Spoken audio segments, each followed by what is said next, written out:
In 2022, a young woman by the name of Mahsa Amini was detained by Iran's so-called morality police in Tehran. They arrested her for allegedly violating the country's strictly enforced Islamic dress code, which requires women to cover their heads and the shape of their bodies.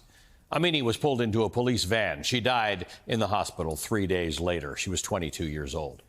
Her death sparked a wave of protests across the country. Women defiantly burned their headscarves and cut their hair, unafraid of the consequences. The movement became known as Zan Zindagi Azadi, Women, Life, Freedom. The movement made a difference, at least for a while. Following Amini's death, women across Iran continued to flout the dress code, appearing in public with their hair uncovered. The morality police largely pulled back. But 2 years later, the Iranian regime is cracking down once again. Iran says it has launched a new operation aimed at enforcing the country's mandatory hijab law. Amnesty International says Iran is waging a war on women and has started deploying large numbers of security forces to intensify the, quote, enforcement of compulsory veiling in public spaces through subjecting women and girls to constant surveillance, beatings, sexual violence, electric shocks, arbitrary arrest and detention, and other harassment, end quote.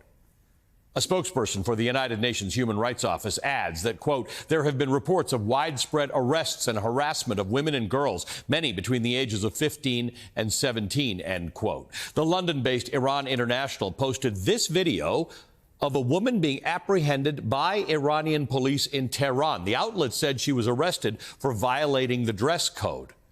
NBC News has not independently verified these details, but you can see both male and female agents detaining the woman and forcefully putting her into the back of a van.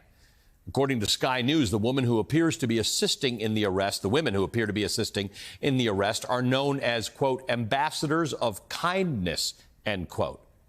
Ambassadors of kindness. They help enforce the so-called morality laws. According to the United Nations, hundreds of businesses and restaurants have been shut down by authorities for allegedly failing to enforce the hijab law. As for Mahsa Amini, a UN fact-finding mission said in March that Iran is to blame for the physical violence that killed her.